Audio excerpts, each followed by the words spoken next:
السلام عليكم ورحمة الله وبركاته. الحمد لله نحمده ونستعينه ونستغفره ونعوذ بالله من شرور أنفسنا ومن سيئات أعمالنا.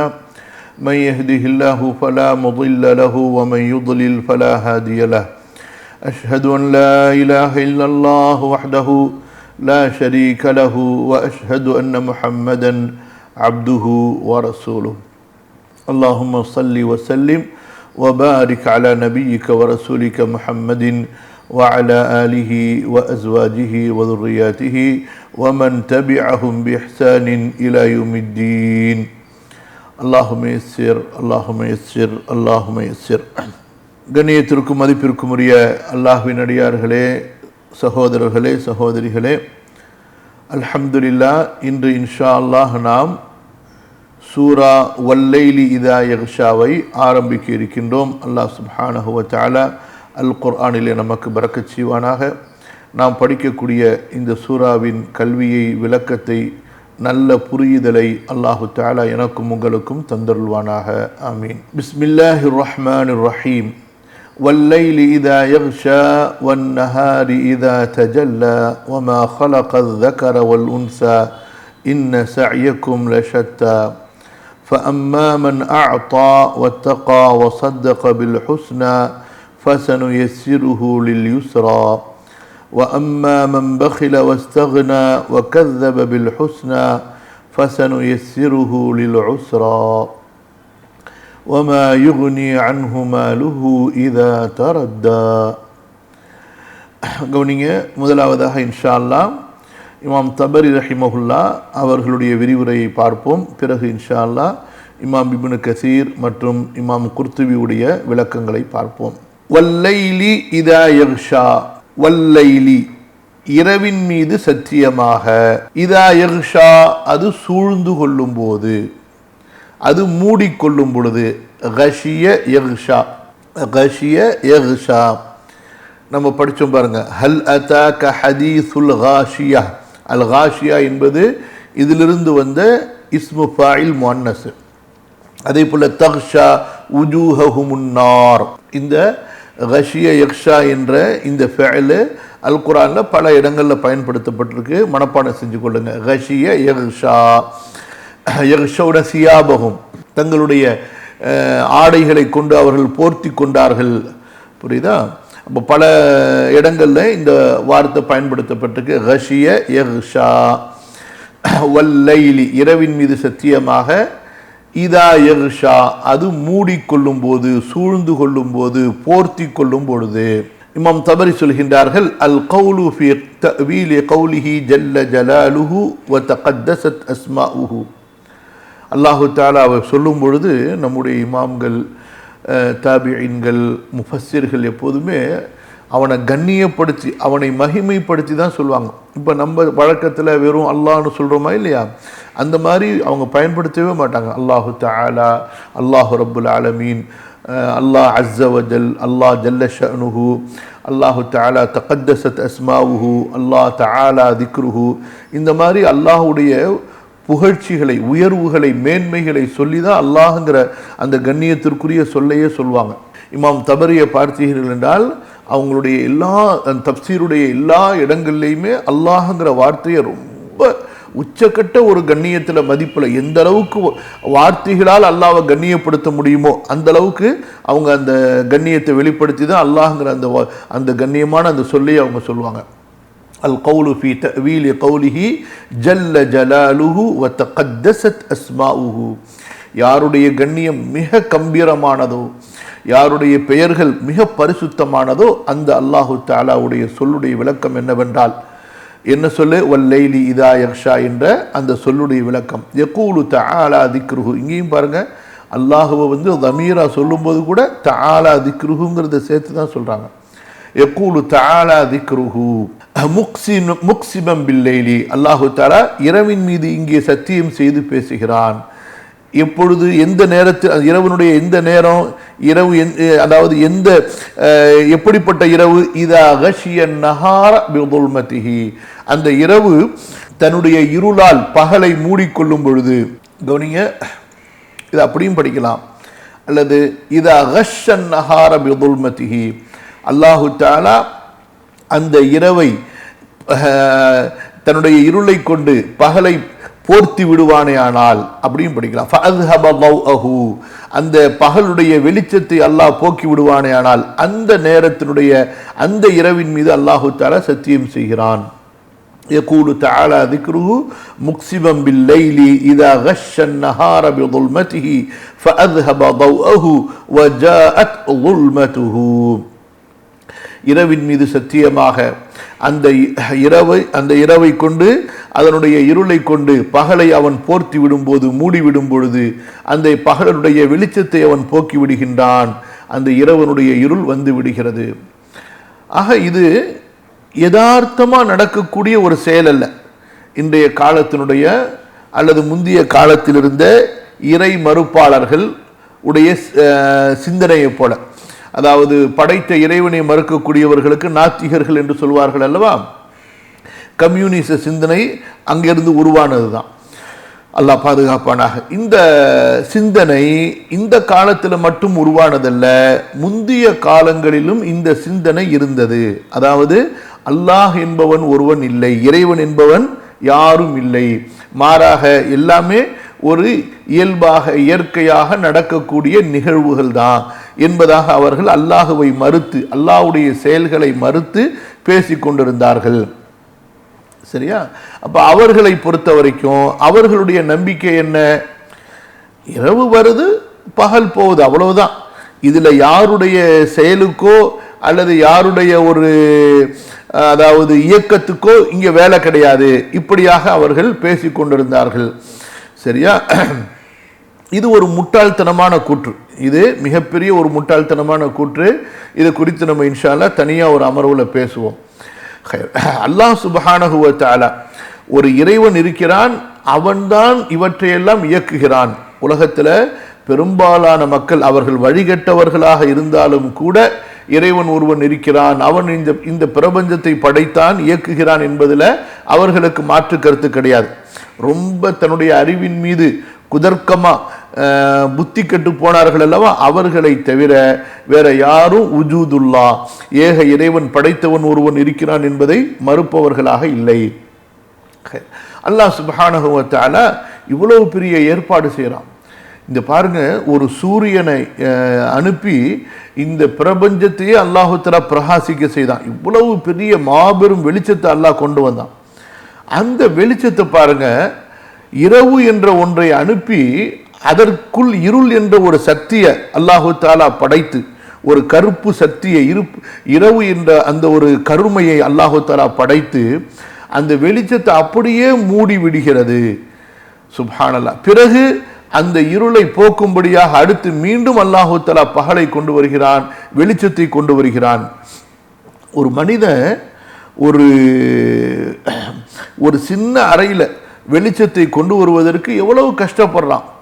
அதுக்கு பிறகு ஒரு மனிதன் ஒரு அறையில வரக்கூடிய வெளிச்சத்தை வராமல் இருக்க வைப்பதற்கு எவ்வளவு அந்த அறையை மூடி அதுக்குள்ளார சூரிய வெளிச்சம் வந்து விடாமல் எங்கேயுமே ஒரு ஓட்டை எங்கேயுமே ஒரு துளி பொந்து இல்லாம அந்த அறையை பாதுகாத்தாதான் அந்த அறையில இருட்டை கொண்டு வர முடியும். ஆனா நாம் பார்க்கக்கூடிய இந்த பிரபஞ்சம் இருக்கிறதே இவ்வளவு திறந்த பிரபஞ்சமாக, திறந்த மிகப்பெரிய ஒரு பிரபஞ்சமாக இருக்கிறது. அப்படி இருந்தும் அல்லாஹ் சுப்ஹானஹு வ தஆலா இந்த சூரியனுடைய வெளிச்சம் இந்த பிரபஞ்சத்துக்குள் அவன் நாடக்கூடிய இடங்களில் நுழைந்து விடாமல் அதை மூடி விடுகிறான் என்றால் அல்லாஹு தஆலாவுடைய வல்லமையையும் திட்டத்தையும் அறிவையும் அந்த நுணுக்கமான ஏற்பாடையும் இது சுட்டி காட்டுகின்றது. இமாம் தபரி சொல்கின்றார்கள், யகூலு தஆலா ذிக்ருஹு முக்ஸிமம் பில்லைலி இதா غش النهار بظلمته فأذهب ضوءه وجاءت ظلمته அல்லது இதா غشي النهار بظلمته فأذهب ضوءه وجاءت ظلمته அப்படியும் படிக்கலாம். கவனிங்க. இப்போ அடுத்த பக்கம் வல்லைலி இதா யக்ஷா, இரவின் மீது சத்தியமாக அது சூழ்ந்து கொள்ளும் போது, அது மூடும் போது, அது போர்த்தி கொள்ளும் போது, வன்னஹாரி இன்னும் பகல் மீது சத்தியமாக, இதா தஜல்லா அது வெளிச்சமாகும் பொழுது, அது பிரகாசிக்கும் போது, وهذا أيضا قسم أقسم بالنهار إذا هو أضاء فأنار وظهر للأبصار. சொல்கிறார்கள் இமாம் அவர்கள், அல்லாஹு தஆலா இங்கே பகலை கொண்டு சத்தியம் செய்கிறான்.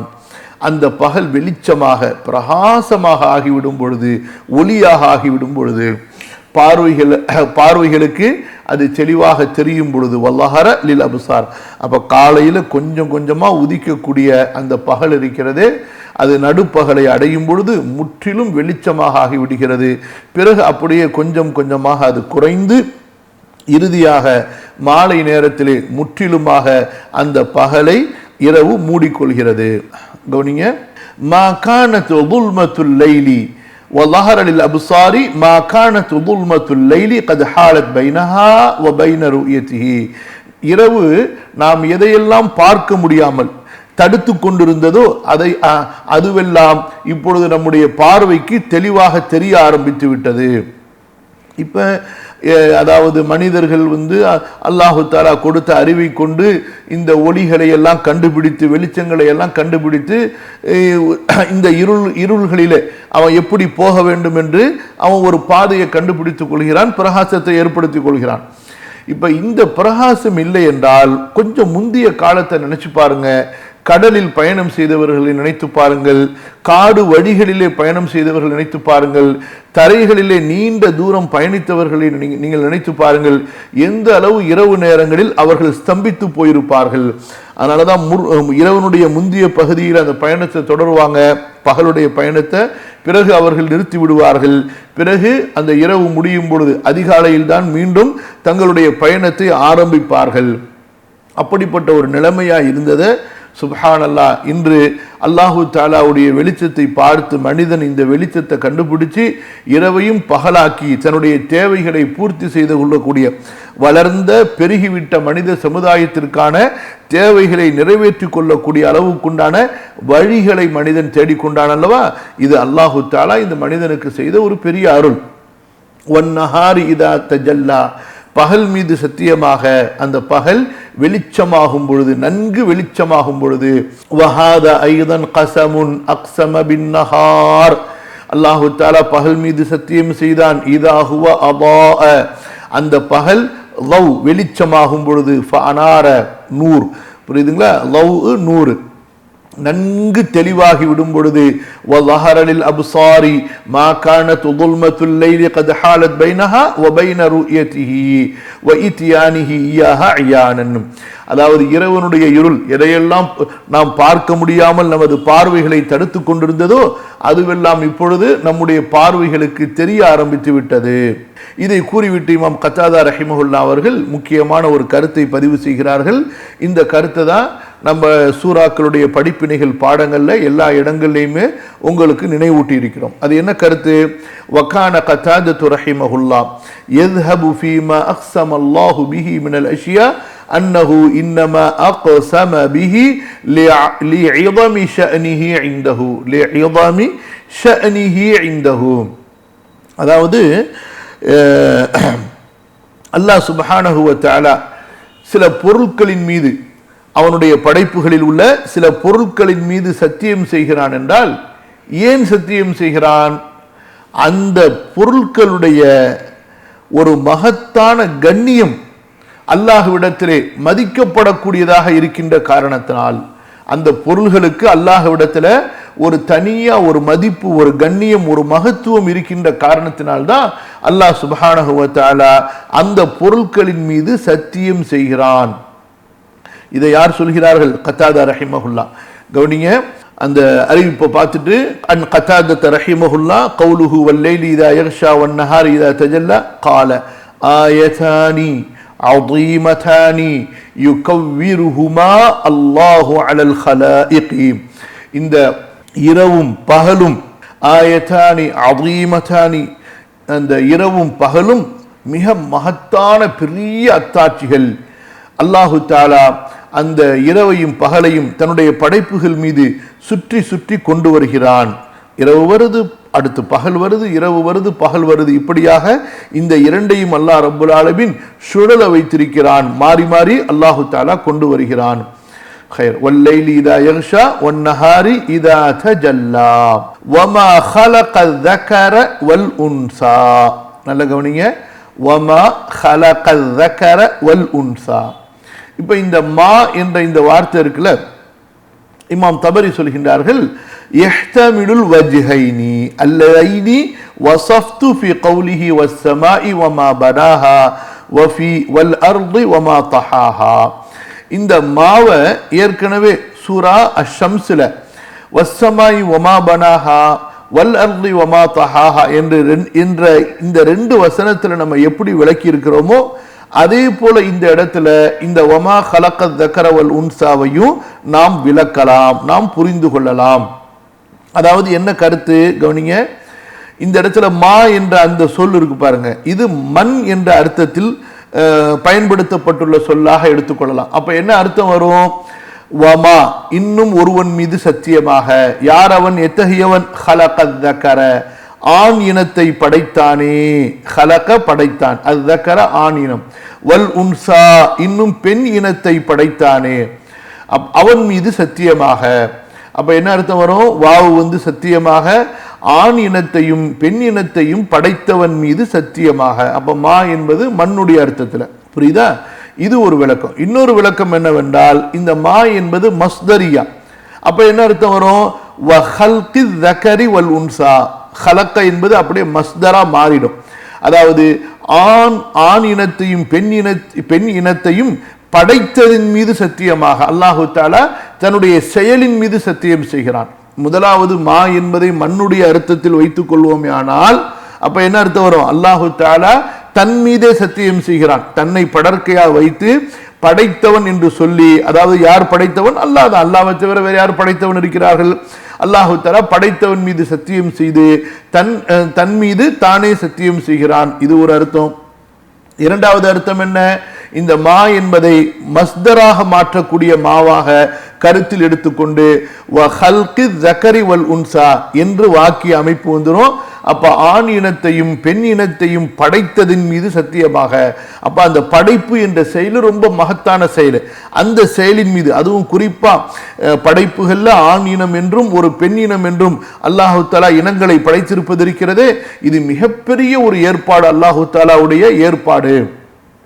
அதன் மீது, தன்னுடைய செயலின் மீது அல்லாஹு தஆலா சத்தியம் செய்வதாக இங்கே கருத்து எடுக்கப்படும். கவனிங்க, யஹ்தமிலுல் வஜ்ஹைனி அல்லதைனி வஸஃப்து ஃபீ கௌலிஹி வஸ்ஸமாஇ வமா பனாஹா வஃபீ வல் அர்தி வமா தஹாஹா வஹுவ அன் யுஜ்அல மா பிமஅனா மன் فيكون ذلك قسما من الله جل شأنه بخالق الذكر والأنثى وهو ذلك الخالق.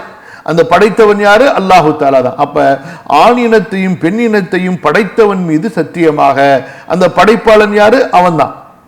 இது ஒரு அர்த்தம். இரண்டாவது, வஅன் தஜஅல மா மஅமா பஅதஹா பிமஅனல் மஸ்தரி, மாவை அதற்கு பின்னால் உள்ளதுடன் சேர்த்து மஸ்தருடைய அர்த்தத்தில் வைக்க வேண்டும். அப்ப என்ன அர்த்தம் வரும்? ஃபயகூனு கஸமன் பிஹல்கிஹி அஸ்ஸகர வல் உன்சா, தான் ஆண் இனத்தையும் பெண் இனத்தையும் படைத்ததின் மீது அல்லாஹ் சத்தியம் செய்கிறான். அப்ப இதுவரைக்கும் அந்த பொருள் பற்றிய விளக்கத்தை நம்ம தெரிந்து கொண்டோம். இப்ப அடுத்ததாக இமாம் தபரி ரஹ்மத்துல்லாஹி அலைஹி அவர்கள் நமக்கு கூடுதலான சில விளக்கங்களை சொல்கிறார்கள். பல ஹதீசுகளை கொண்டு அதற்கு அந்த விளக்கத்துக்குண்டான ஆதாரத்தை நமக்கு சமர்ப்பிக்கிறார்கள். அது என்ன விளக்கம் சொல்கிறார்கள் இமாம் தபரி அவர்கள்? கவனிங்க, அதாவது பெரும்பாலான குர்ஆன் பிரதிகளுடைய பெரும்பாலான பிரதிகள், அதே போல அல் முஸ்ஹஃபுல் உஸ்மானியுல் இமாம், அதாவது உஸ்மான் ரலியல்லாஹு அன்ஹு அவர்களுடைய காலத்தில் எழுதப்பட்ட முஸ்ஹஃப் இமாம், அதாவது தலைமை முஸ்ஹஃப் என்ற அந்த முஸ்ஹஃப்ல இப்படித்தான் பதியப்பட்டிருக்கு. எப்படி? வல்லைலி இதா யக்ஷா வன்னஹாரி இதா தஜல்லா வமா ஹலகல் ஸக்கர வல் உன்சா, வமா ஹலகல் ஸக்கர வல் உன்சா, இப்படித்தான் பதியப்பட்டிருக்கு. ஆனா இது போக மற்ற கிராத்துகள்ல, குறிப்பா அப்துல்லா இப்னு மஸ்ஊத் ரலியல்லாஹு அன்ஹு அவர்கள் ஓதக்கூடிய அந்த திலாவத்திலும், அதுபோன்று அபு தர்தா ரலியல்லாஹு அன்ஹு அவர்கள் ஓதக்கூடிய அந்த திலாவத்திலும் இந்த இடத்துல வமா ஹலக்க என்பதில் மா ஹலக்க என்ற வார்த்தை இல்லை. அப்ப எப்படி அவர்கள் ஓதுகிறார்கள்? வல்லைலி இதா யக்ஷா வன்னஹாரி இதா தஜல்லா வஸ்ஸகரி வல் உன்சா. ஆண் இனத்தின் மீது சத்தியமாக, பெண் இனத்தின் மீது சத்தியமாக என்று அந்த மா ஹலக்க என்ற வார்த்தை இல்லாமல் அவர்கள் ஓதுகிறார்கள். புரியுதா? அது சம்பந்தப்பட்ட நிறைய ஆதாரங்களை இமாம் தபரி ரஹ்மத்துல்லாஹி அலைஹி, அபு தர்தா ரலியல்லாஹு அன்ஹு, அப்துல்லா இப்னு மஸ்ஊத் ரலியல்லாஹு அன்ஹு அவங்களுடைய அறிவிப்புகளை பதிவு செய்றாங்க.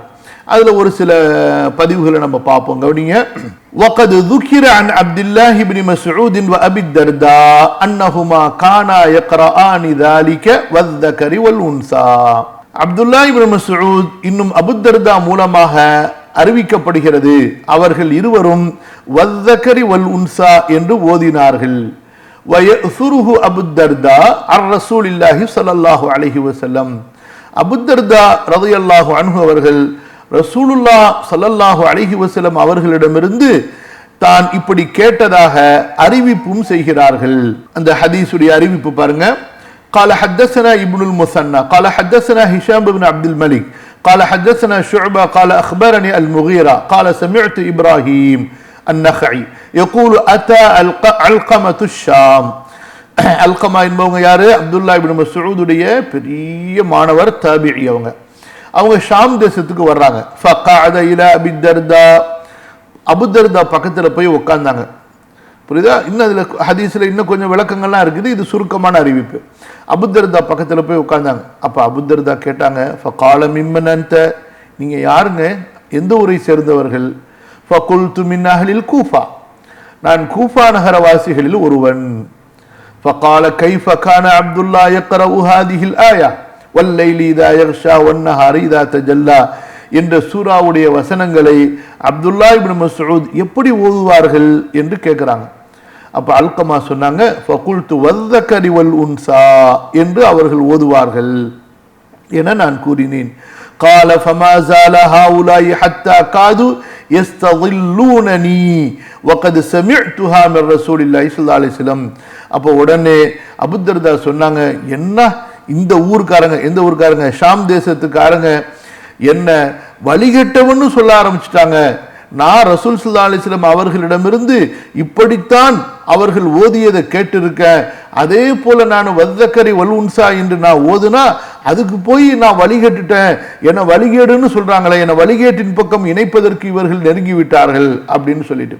மக்களை பொறுத்த வரைக்கும் அவர்கள் யாரு? அன்னாஸ் ஆதாஉல் லிமா ஜஹிலு. அவர்களுக்கு கல்வி இல்லை என்றால் அந்த விஷயத்தை அவங்க எதிர்க்க ஆரம்பிச்சிருவாங்க, அதை பற்றி அறிவு இல்லை என்றால். புரியுதா? எல்லா காலத்திலும் இது இருந்திருக்கு போல இருக்கு. அந்த காலத்துல சஹாபியவே ரசூல் ஸல்லல்லாஹு அலைஹி வஸல்லம் இடத்துல கல்வி படித்தவரையே வழிகேடர்னு சொல்ற அளவுக்கு அந்த காலத்துல சில அறிவாளிகள் இருந்தார்கள் என்று சொன்னா, தங்களுக்கு கிடைச்ச கல்விதான் கல்வியினுடைய எல்லை என்று அந்த அவர்கள் புரிந்து கொண்டார்களே. ஆனால் என்ன சொல்ல முடியும்? இந்த காலத்துல நம்மை மாதிரி ஆளுங்களுக்கெல்லாம் ஒண்ணுமே கிடையாது இவங்களுக்கெல்லாம்.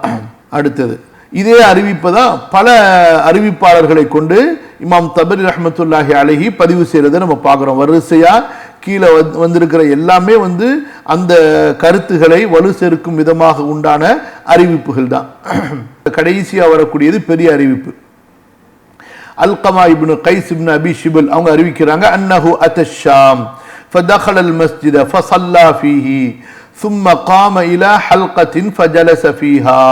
அல்கமா அவர்கள் ஷாம் தேசத்திற்கு மஸ்ஜிதிலே நுழைந்து தொழுது விட்டு அங்கே ஒரு ஹல்கா, ஒரு கூட்டம் இருந்தார்கள், ஒரு வட்டம் இருந்தது, மாணவர்களுடைய வட்டம். அங்கே உட்கார்ந்து கொண்டார்கள். அப்பொழுது ஒருவர் எனக்கு அருகிலே உட்கார்ந்தார். فعرفت فيه توحش القوم وهيبتهم له. அவர் என் பக்கத்துல உட்கார்ந்த உடனேயே மக்கள்லாம் அப்படியே கொஞ்சம் மிரள ஆரம்பிச்சிட்டாங்க, அவரை பார்த்து கொஞ்சம் பயப்பட ஆரம்பிச்சிட்டாங்க, ரொம்ப கண்ணியப்படுத்த ஆரம்பிச்சிட்டாங்க. ஃபஜலஸ இலா ஜம்பி, என் பக்கத்துல உட்கார்ந்துக்கிட்டார். என்னடா அது, ஒருத்தர் என் பக்கத்துல உட்கார்றாரு, அவரை பார்த்துட்டு மக்கள்லாம் அப்படியே மிரள்றாங்க, அப்படியே ஒரு மாதிரியா மிரட்சியா பார்க்குறாங்களே, அப்போ இவர் ஒரு பெரிய ஆளாக தான் இருப்பார் போல இருக்கு அப்படின்னு சொல்லிட்டு அல்கமா சொல்றாங்க, அல்ஹம்துலில்லாஹ், அல்லாஹ்வுக்கு எல்லா புகழும். இன்னி ல அர்ஜு அன் யகூன அல்லாஹ் கத் இஸ்தஜாப தஅவதி, அல்லாஹ் தஆலா என்னுடைய துஆவை ஏற்றுக்கொண்டான் என்று நான் அல்லாஹ்விடத்திலே ஆதரவு வைக்கிறேன் அப்படின்னு சொல்லி. ஃபஇதா ذلك الرجل அபூ தர்தா, நான் இதை சொன்ன உடனே பக்கத்தில் உட்கார்ந்தவர், என்னப்பா துவா கேட்ட நீனு அப்படின்னு கேட்கிறாரு. கால வமா தாலிக், அல்லாஹ் உன்னுடைய துவாவை ஏற்றுக்கொண்டான்னு சொன்னில. ஃபகுல்து அல்ஹம்துலில்லாஹ் இன்னி லஅர்ஜு அன் யகூன அல்லாஹு கத் இஸ்தஜாப தஅவத்தின்னு சத்தமா தான் சொல்றாரு. அப்ப பக்கத்துல வந்தவர், அவங்க தான் அபூ தர்தா, சரியா? பக்கத்துல அவர் கேட்கிறாரு, என்ன துவா கேட்டீங்க அப்படி சொல்லி. அல்கமா சொன்னாங்க, தஅவுத்துல்லாஹ அன் யர்ஸுகனி ஜலீஸன் ஸலீஹன், நான் இங்க வந்து கல்வி வகுப்புல உட்காரும் பொழுது, மஸ்ஜிதுடைய சபையில் உட்காரும் பொழுது என் பக்கத்தில் ரொம்ப நல்ல மனிதர் ஒருத்தர் உட்காரணும் அப்படின்னு நான் அல்லாஹ்விடத்தில் துவா கேட்டேன். ஃபஅர்ஜு அன் யகூன அன்த, அந்த நல்ல மனிதர் நீங்களாக இருக்க வேண்டும் என்று நான் அல்லாஹ்விடத்திலே ஆதரவு வைக்கிறேன் அப்படின்னு அந்த அல்கமாவுக்கு சொல்றாங்க. அது வரைக்கும் அவருக்கு தெரியல யாரு பக்கத்தில் உட்கார்ந்துருக்கிறாங்கன்னு. அபூ தர்தா கால மின் ஐன அன்த, நீங்க எங்க இருந்து வந்தீங்க? குல்து மினல் கூஃபா, கூஃபாலேருந்து வர்றேன். அவு மின் அஹ்லில் இராக் மினல் கூஃபா, அல்லது என்ன சொன்னாரு, நாங்க ஈராக் வாசிகள் கூஃபா வாசிகள் என்று. கால அபூ தர்தா, அபூ தர்தா ரலியல்லாஹு அன்ஹு உடனே கேக்குறாங்க, அலம் யகுன் ஃபீக்கும் சாஹிபுன் நிஅலைன் வல் விசாதி வல் மித்ஹரா, உங்களிடத்துல சாஹிபுன் நிஅலைன் இல்ல, சாஹிபுல் விசாதி இல்லையா, சாஹிபுல் மித்ஹரா இல்லையா அப்படின்னு கேக்குறாங்க. இதெல்லாம் யாரை குறித்து கேட்குறாங்க? யானி இப்னு மஸ்ஊதின், அப்துல்லா இப்னு மஸ்ஊத் ரலியல்லாஹு அன்ஹு அவங்கள பற்றி கேட்குறாங்க. இதெல்லாம் அவங்களுடைய புனைப்பெயர்கள். சாஹிபுன் நிஅலைன் என்ன? இரண்டு செருப்புகளை உடையவர், இரண்டு செருப்புகளுக்கு உரியவர். ஏன் அவங்களுக்கு அந்த பேர் வந்துச்சு என்றால், நபி ஸல்லல்லாஹு அலைஹி வஸல்லம் அவங்களுடைய செருப்புக்கு பொறுப்பாளர், காவலாளர் யாருன்னு சொன்னா அப்துல்லா இப்னு மஸ்ஊத் தான். ரசூல் ஸல்லல்லாஹு அலைஹி வஸல்லம் அந்த காலத்தில் செருப்பை யார் திருடுவாங்களா? இந்த காலத்தில் மாதிரி நாங்கள் திருடே இல்லை. மொத்தமே மதீனாவுடைய 10 ஆண்டுகள் காலங்களில் 1, 2, 3 தான் திருடு நடந்துச்சு, சரியா? அதாவது அப்துல்லா இப்னு மஸ்ஊத் ரலியல்லாஹு அன்ஹு ரசூலுல்லாஹ்வுடைய பணியாளர். நபி ஸல்லல்லாஹு அலைஹி வஸல்லம் வந்து செருப்பை கலெக்டாங்கன்னா உடனே அதை எடுத்து வச்சுப்பாங்க பத்திரமா. திரும்ப நபி ஸல்லல்லாஹு அலைஹி வஸல்லம் போகும்பொழுது அவங்களுக்கு முன்னாடி அந்த செருப்பை வைப்பாங்க. அந்த அளவுக்கு பணிவிடை, புரியுதா? அதே போல சாஹிபுல் விசாத், தலையணை உடையவர். நபி ஸல்லல்லாஹு அலைஹி வஸல்லமுடைய தலையணையை அப்துல்லா இப்னு மஸ்ஊத் தான் வச்சிருப்பாங்க. ரசூல் ஸல்லல்லாஹு அலைஹி வஸல்லம் ஒரு இடத்துல உட்கார போனாங்கன்னா உடனே அந்த தலையணை அங்கே வைப்பாங்க. நபி ஸல்லல்லாஹு அலைஹி வஸல்லம் சாஞ்சி உட்காருவாங்க. அப்புறம் ரசூல் ஸல்லல்லாஹு அலைஹி வஸல்லம் எந்திரிச்சோன்னா அந்த தலையணையை எடுத்து வச்சுக்கொள்வாங்க. வல் மித்ஹரா, நபி ஸல்லல்லாஹு அலைஹி வஸல்லமுடைய மிஸ்வாக்கு, அல்லது நபி ஸல்லல்லாஹு அலைஹி வஸல்லம் வுது செய்கிற அந்த ஜக்கு யாரிடத்துல இருக்கும்? அப்துல்லா இப்னு மஸ்ஊத் ரலியல்லாஹு அன்ஹு அவங்க கையில் இருக்கும். அப்ப இந்த சிறப்புகளை எல்லாம் சொல்லி, இந்த தோழர் உங்களிடத்திலே இல்லையா? அவலம் யகுன் ஃபீக்கும் மன் உஜீர அலா லிசானின் நபி ஸல்லல்லாஹு அலைஹி வஸல்லம் மினஷ் ஷைத்தானிர் ரஜீம், யாருக்கு அல்லாஹ்வுடைய தூதர் ஸல்லல்லாஹு அலைஹி வஸல்லம் அவருடைய நாவின் மூலமாக எடுத்தெறியப்பட்ட ஷைத்தானிடமிருந்து பாதுகாவல் அளிக்கப்பட்டதோ அவர் உங்களில் இல்லையா? யார் அவங்க? யானி அம்மார் இப்னு யாசிர், அம்மார் இப்னு யாசிர் ரலியல்லாஹு அன்ஹு. எல்லாம் கூஃபால இருந்த சஹாபாக்கள். துவா செய்யுங்க, இன்றைக்கு அந்த பூமிகள் எல்லாம் இஸ்லாமிய கல்வி கூடங்களாக, கல்வி நகரங்களாக மாறுறதுக்கு. இந்த மேற்கத்தியர்கள் நாடுகளை நாசமாக்கிட்டான முட்டாள் அரபுகள் காசுக்கும் பணத்துக்கும் அடிமையாகி, பணத்துக்கும் பெண்களுக்கும் உலக மோகத்துக்கு அடிமையாகி, இல்லா மாஷா அல்லாஹ் சில நல்லவர்களை தவிர, சில தியாகிகளை தவிர, புரியுதா, முஸ்லிம் நாடுகளையே நாசமாக்கிட்டானவர். அடுத்து அவலம் யகுன் ஃபீக்கும் சாஹிபு சிர்ரில் லதீ லா யஅலமுஹு கைருஹு, உங்களிலே ரகசிய தோழர் இல்லையா? அந்த ரகசியத்தை அவரை தவிர வேறு யாரும் இந்த உம்மத்திலே அறிய மாட்டார்களே, அந்த தோழர் உங்களிடத்திலே இல்லையா? அவ் கால அஹதுன் கைருஹு, யார சொல்றாங்க? யானி ஹுதைஃபா இப்னுல் யமான். இந்த 3 தோழர்களை விசேஷமா கேட்கிறாங்க அபூ தர்தா. அடுத்து சும்ம கால ஐயுக்கும் யஹ்ஃபது கமா கான அப்துல்லா யக்ரா, சரி, அப்துல்லா இப்னு மஸ்ஊத் ரலியல்லாஹு அன்ஹு குர்ஆனை மனப்பாடம் செய்திருந்த மாதிரி உங்களிலே யாராவது குர்ஆனை ஓதக்கூடியவர் இருக்கிறாரா அப்படின்னு கேட்கிறாங்க. கால ஃபகுல்து அன, அப்ப அல்கமா சொல்கின்றார்கள், நான் இருக்கிறேன் தோழரே, நான் அப்துல்லா இப்னு மஸ்ஊதுடைய மாணவர் தான்.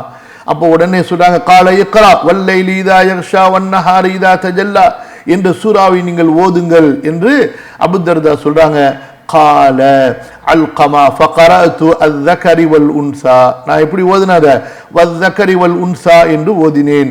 ஃபகால அபூ தர்தா ரலியல்லாஹு அன்ஹு வல்லதி லா இலாஹ இல்லா ஹுவ எந்த இறைவனை எவரை தவிர வேறு இறைவன் இல்லையோ அவன் மீது சத்தியமாக கதா அக்ரஅனீஹா ரசூலுல்லாஹி ஸல்லல்லாஹு அலைஹி வஸல்லம், இப்படித்தான் அல்லாஹ்வுடைய தூதர் ஸல்லல்லாஹு அலைஹி வஸல்லம் எனக்கு ஓதினார்கள். ஃபூஹு இலா ஃபிய, அவங்க வாய் என் வாய் பக்கத்தில் இருந்துச்சு. இப்படித்தான் ரசூல் ஸல்லல்லாஹு அலைஹி வஸல்லம் எனக்கு ஓதி காட்டினார்கள். ஃபமா ஸால ஹாவுலாயி ஹத்தா காத யருத்தூனனி அன்ஹா, இந்த மக்கள் எல்லாம் என்னை மாற்றி விடுவதற்கு முயற்சி செய்தார்கள். அந்த அளவுக்கு இன்னும் முயற்சி செஞ்சுக்கிட்டே இருக்காங்க, இப்படி ஓதுன்னு சொல்லி. நான் எப்படி விடுவேன்? நபி ஸல்லல்லாஹு அலைஹி வஸல்லம் அவங்க இடத்துல இந்த மாதிரி ஓதுவதை நான் கேட்டு இருக்கும் பொழுது. புரியுதா? அதுக்கப்புறம் தான் அந்த சஹாபி அபூ தர்தா ரலியல்லாஹு அன்ஹு பெரிய நபித்தோழர் என்பதை அல்கமா தெரிந்து கொள்கிறார்கள். புரியுதுங்களா? ஹைர். வல்லைலி இதா யக்ஷா வன்னஹாரி இதா தஜல்லா வமா ஹலகல் ذكر والانثى. சரி, இப்போ இமாம் இப்னு கஸீர் ரஹ்மத்துல்லாஹி அலைஹி வேறு ஏதாவது அதிகப்படியாக சொல்லியிருக்காங்களான்னு பார்ப்போம். இமாம் இப்னு கஸீர் ரஹ்மத்துல்லாஹி அலைஹி அவங்களும் இப்போ நம்ம படித்த இந்த சம்பவத்தை பதிவு செய்கிறாங்க. அவங்க தான் என்ன சொல்கிறாங்கன்னா, ஆனால் அல் முஸாஃபுல் இமாமுல் உஸ்மான் ரலியல்லாஹு அன்ஹு அவர்கள் அடிப்படையாக எழுதிய அந்த தலைமை முஸஹஃபில் வமா ஹலகத் ذكر والانثى என்று தான் இருக்குது. ஆனால் அப்துல்லா இப்னு மஸ்ஊத் ரலியல்லாஹு அன்ஹு அவங்களுடைய பிரதிகளையும் அபூ தர்தா ரலியல்லாஹு அன்ஹு அவங்களுடைய பிரதிகளையும் அவங்க வஸ்ஸக்கரி வல் உன்சா என்று எழுதி ஓதி வந்தார்கள். சரியா? இப்னு கஸீர் ரஹ்மத்துல்லாஹி அலைஹி என்ன சொல்கிறார்கள் என்றால், இந்த இடத்துல அந்த ஆரம்ப வசனத்திலிருந்து இப்போ வரைக்கும் உள்ளதில் பாருங்க, மாறுபட்ட ரெண்டின் மீது அல்லாஹ் சத்தியம் செய்து கொண்டே வருவான். எப்படி? இரவு பகல், இரவின் மீது சத்தியமாக, பகலின் மீது சத்தியமாக. வல்லைலி இதா யக்ஷா வன்னஹாரி இதா தஜல்லா. அடுத்து வமா ஹலகத் ذكر والانثى, ஆண் மீது பெண், ஆணை படைத்தவன் மீது பெண்ணை படைத்தவன். இங்கேயும் ஆண் பெண் ரெண்டும் முரண்பாடானது, ஒன்றுக்கொண்டு நேர் எதிரான இனம். அப்ப இப்படி அல்லாஹு தஆலா ஒன்றுக்கொன்று முரண்பட்டதின் மீது சத்தியம் செய்துவிட்டு தான் இன்ன சஅயக்கும் லஷத்தா, உங்களுடைய முயற்சிகளும் பல வகைப்படுகின்றன. அதாவது முரண்பட்டவை.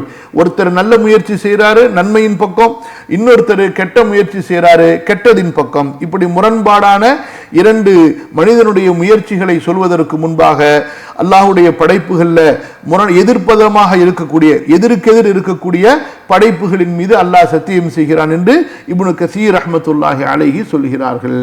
இப்னு கஸீர் ரஹ்மத்துல்லாஹி அலைஹி அவங்களும் இந்த ஹதீஸை பதிவு செய்துவிட்டு இன்னொரு கூடுதல் வாசகத்தை பதிவு செய்கிறாங்க. வல்லாஹி லா உதாபிஉஹும், அல்லாஹ்வின் மீது சத்தியமாக இவர்கள் பேச்சை நான் கேட்கவே மாட்டேன் என்று அபூ தர்தா ரலியல்லாஹு அன்ஹு அவர்கள் சொன்னதாக இது ஸஹீஹுல் புகாரியில பதிவாகி இருக்கிறது. அடுத்தது வன்னஹாரி இதா தஜல்லா வமா ஹலகல் ذكر والانثى, ஆணை படைத்தவன் மீதும் பெண்ணை படைத்தவன் மீது சத்தியமாக.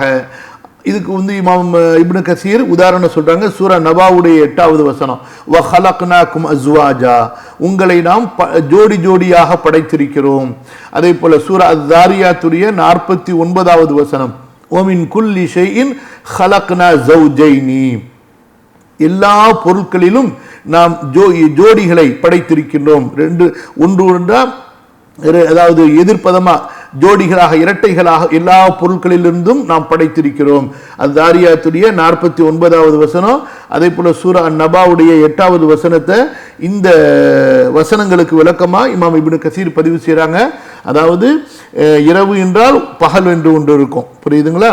அதே போல ஆண் என்றால் பெண் என்று, அதே போல வானம் என்றால் பூமி. இப்படியாக அல்லாஹ் சுப்ஹானஹு வ தஆலா எல்லா படைப்புகளையும் ஜோடியாக இரட்டைகளாக அல்லாஹு தஆலா படைத்திருக்கிறான். இன்ஷா அல்லாஹ் இது வரைக்கும் போதும். நம்ம அடுத்த திங்கட்கிழமை மீதமுண்டான விஷயங்களை பார்ப்போம். ஏற்கனவே இமாம் குர்துபியுடைய தஃப்சீரையும் நம்ம பார்த்துட்டு இருந்திருக்கோம். இன்ஷா அல்லாஹ் அதுலேயும் என்னென்ன அதிகப்படியான விளக்கங்கள் இருக்குங்கிறத நம்ம இன்ஷா அல்லாஹ் பார்ப்போம். அல்லாஹுமே இப்போ ஏதாவது கேள்விகள் இருந்தால் கேளுங்கம்மா. இன்ஷா அல்லாஹ் சுருக்கமாக கேளுங்க. அல்ஹம்து சூரா முழுசாக ஓதணும்னு அவசியம் இல்லை. அல்ஹம்துலில்லாஹி ரப்பில் ஆலமீன் சொல்லிவிட்டு நீங்கள் ஸலவாத்து அல்லாஹும்ம ஸல்லி அலா நபியினா முஹம்மத் அல்லது முழுசாக ஓதிட்டு நீங்கள் துஆவை ஆரம்பிக்கலாம். அதுவும் போதுமானது தான். அதாவதுமா ஒவ்வொரு இரவுலையும் துஆ அங்கீகரிக்கப்படுவது என்பது அது தனி ஒரு ஹதீஸு. ஒவ்வொரு இரவுலையும் ஒரு நேரம் இருக்குது, அந்த நேரத்தில் துஆ அங்கீகரிக்கப்படும். அதுபோக வெள்ளிக்கிழமை என்று துஆ அங்கீகரிக்கப்படுவதற்காக விசேஷமான ஒரு நேரம் இருக்குது. அதில் ஒரு நேரம் அந்த அதாவது வெள்ளிக்கிழமையினுடைய இரவு, அதாவது வியாழக்கிழமை முடிஞ்ச உடனே அதனுடைய தஹஜ்ஜுடைய நேரம், அல்லது வெள்ளிக்கிழமையினுடைய பகல், புரியுதுங்களா? அந்த பகலில் குறிப்பாக சூரியன் மறைவதற்கு முன்னாடி உள்ள நேரம். அதாவதுமா இரவுல ஒரு நேரத்தில் துவா அங்கீகரிக்கப்படும் என்பது அது விசேஷமாக, அது ஒரு ஹதீஸ் தனியாக இருக்குது. அதுபோக வெள்ளிக்கிழமை யௌமுல் ஜுமா என்று வந்திருப்பது என்னன்னு சொன்னால் வெள்ளிக்கிழமையினுடைய பகலில், அது சூரியன் மறைவதற்கு முன்னாடி உள்ள நேரம். அதாவதுமா நம்ம ஜனாசா வீட்டுக்கு போயிட்டாலே அங்கே மக்கள் சடங்குகள் செய்கிறார்கள் என்றால் அந்த சடங்குகளில் நாம் பங்கெடுக்கக்கூடாது, நம்ம ஒதுங்கி நிற்க வேண்டியதுதான். மற்றபடி அவ்வளோதான். மற்றபடி அந்த ஜனாசாவுக்கு நம்ம செய்ய வேண்டிய கடமைகள் என்ன? குளிப்பாட்டுவதற்கு வாய்ப்பு கிடைச்சா குளிப்பாட்டுவது, அதற்கு பிறகு பொதுவாக நம்ம அங்கே இருக்கிற வரைக்கும் அவங்களுக்காக துவா செய்து கொண்டிருப்பது, அதே போல் முடிந்தால் அவங்களுடைய ஜனாசா தொழுகையில் கலந்து கொள்வது. அப்புறம் பெண்களாக இருந்தால் அவங்க ஜனாசாவை அடக்கம் செய்கிறதுக்கு வரமாட்டாங்க. ஆண்களாக இருந்தால் ஜனாசாவை அடக்கம் செய்கிற வரைக்கும் அந்த ஜனாசாவோட கூட போகிறது, சுமந்து கொண்டோ அல்லது கூடவோ போகிறது. மற்றபடி அங்கே இருக்கிறவங்க பிதஅத் செய்கிறார்கள் என்பதற்காக வேண்டி அந்த ஜனாசாவை நம்ம புறக்கணிச்சிட்டு வர முடியாது. நம்ம ஜனாசாவுக்கு செய்கிறது ஜனாசாவுடைய ஹக்கு. அதனால் உயிராக உள்ளவங்க பிதஅத் செய்கிறாங்க என்பதற்காக வேண்டி அந்த ஹக்கை நம்ம பாழாக்க முடியாது. நம்ம என்ன செய்யணுமா, நன்மையை ஏவி தீமையை அழகிய முறையில் கண்ணியமான முறையில் சொல்லணும். அதை அவங்க ஏற்றுக்கொண்டால் அல்ஹம்துலில்லாஹ் அவர்கள் நேர்வழி பெறுவார்கள். ஏற்றுக்கொள்ளவில்லை என்றால் நம்மீது உண்டான குற்றம் நீங்கிடும், நம்முடைய பொறுப்பு நீங்கிடும். ஆமாம், இப்போ மௌத்து அந்த நேரத்தில் துவாக்கள், மக்ஃபிரத்துடைய துவாக்கள், கபருடைய துவாக்கள் தான் நம்ம கேட்கணுமே தவிர ஷஹாதா ஓதுறது, கலிமா சொல்கிறது, அல்ஃபாத்திஹா ஓதுறது, இது எதுவுமே நபி ஸல்லல்லாஹு அலைஹி வஸல்லம் காட்டி கொடுக்காத விஷயங்கள். நம்ம ஏற்கனவே அந்த ஜனாசாவுடைய பாடத்தில் போன வாரம் கூட படித்தோம் பாருங்க, துவாக்கள் தான் அங்கே இருக்குது. அல்ல பாவ மன்னிப்புடைய துவா, அவருக்காக வேண்டிய கபருடைய வாழ்க்கையினுடைய துவா, இதுதான் நம்ம செய்யணும். அவங்க ஒன்றுமில்லை, அல்லாஹ் மக்ஃபிர் லஹு, அல்லாஹ் மக்ஃபிர் லஹு, இதையாவது நம்ம திரும்ப திரும்ப சொல்லிக்கிட்டு இருக்கணுமே தவிர கலிமா ஷஹாதத், கலிமா ஷஹாதத் இதெல்லாம் இவங்களாம் உருவாக்கி கொண்டது. அது எல்லாமே அதாவது அவர்கள் ஏதோ ஒரு சில சடங்குகளை செஞ்சு திருப்தி அடைய நாடுறாங்க, அவ்வளோதான்.